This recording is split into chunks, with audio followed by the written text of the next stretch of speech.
Hello everybody, this is Johns Hopkins with Baltimore Heritage, and we're back with another of our 5-minute history videos. And we're here today in Bolton Hill in the 1300 block of John Street, in the John Street Park, which is a park literally created by blocking off a street here in Bolton Hill. And I'm going to start with a thank you and a disclaimer. The thank you is to Charlotte Floyd, one of our viewers, who suggested that we do a segment on John Street Park and then dropped off some wonderful materials from its creation I'm going to talk about in a second. The disclaimer is that I live around the corner, and for the past 20 years have probably walked through John Street Park almost every day. So if you sense a bit of bias here, I plead guilty. All right, let's talk about, before we jump into the park, let's talk a little bit about Bolton Hill and how we got to have a park. But Bolton Hill was named Bolton after the estate of George Grundy. He named his estate from his ancestral home in England, Bolton-le-Moors. It sounds French to me, but it's actually a town in Lancashire, which incidentally, in addition to producing the Grundy family, produced two of America's most famous artists of the Hudson River School, Thomas Cole, who was the founder, and then Thomas Moran, the artist who went out to Yellowstone and the Rockies and painted those wonderful romantic big canvases of wild nature scenes. But Grundy's estate became Bolton Hill. His house was where the 5th Regiment Armory is now, and it was demolished. The other two estates, Rosewood, the mansion house there was where the Francis Scott Key Memorial is, and it was demolished to make way for Utah Place, and Mount Royal. So those three estates combined to make today's Bolton Hill. And from the beginning, when it started to get going in the 1850s, but really in the 1870s and 80s, it was a place of choice for Baltimore's elite, but kind of an eclectic elite. Hopkins University got its start on Howard and Center Streets, and that drew folks like Daniel Coit Gilman, its first president, and a lot of its early professors. When writers were in town, like Francis Scott Key and Zora Neale Hurston, they chose Bolton Hill as their place of residence. And department store owners like the Hutzlers and the O'Neills also called Bolton Hill their home. Lily Carroll Jackson, the pioneer of civil rights, also chose to live here on Utah Place. So an elite group, but kind of an eclectic one.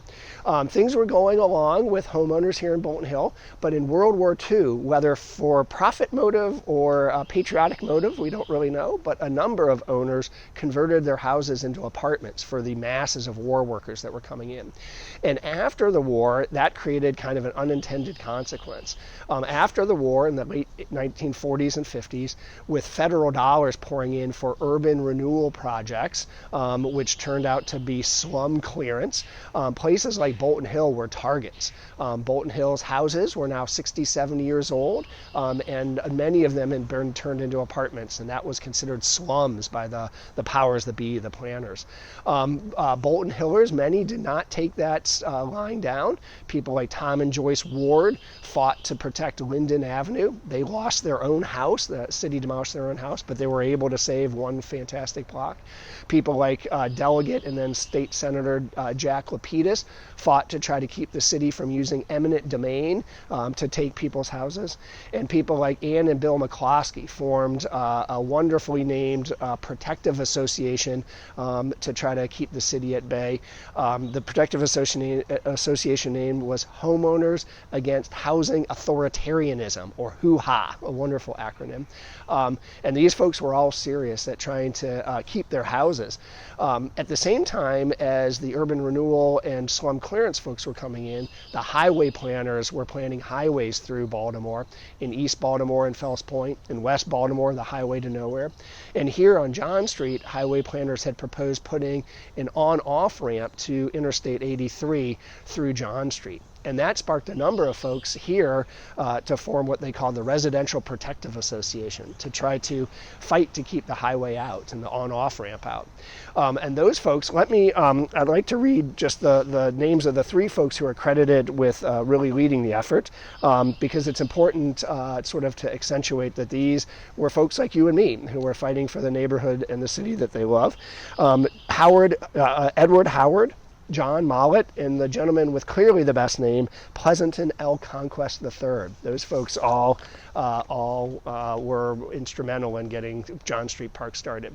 So the idea of creating a park out of a street was not new. Urban planners had been thinking about it for the last several years. This was the early 1950s. But in other cities that had tried, things got bogged down in legal arguments and politics. And so nobody had been able to do it.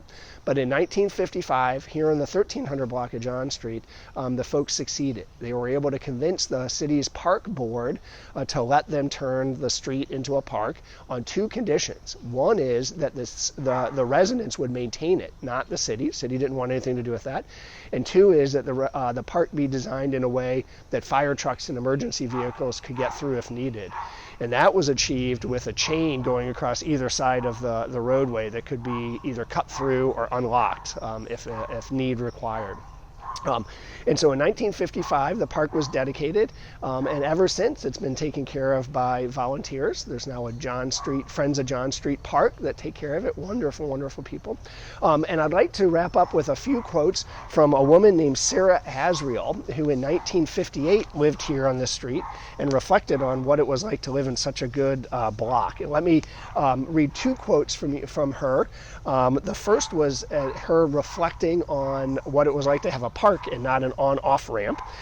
She says, "Of course we have the shriek and boom of the kindergarten infantry, but that is preferable to the shriek of truck air brakes." The second is a reflection of hers on the park in warm weather. Here's what she writes. "There is afternoon-long stoop sitting by watching mothers, dogs cavort, cats climb trees, roller skaters from remote areas like Bolton Street tear into the chains defining the park." I guess they had chains back then too. "Pastel hopscotch enlivens our Macadam Central roadway." So she clearly thinks herself lucky to be able to live here. Now I'm going to conclude with one more quote. We're going to go back to Lun Harris, who was at the dedication ceremony, spoke at the dedication ceremony. And she, at the end of her remarks, concludes this. And let me end with this. "May we hope that the John Street Park will serve as a model to other communities and other cities, and thus the traditions begun a century ago may continue into the future." All right, thanks so much, and we'll see you next time.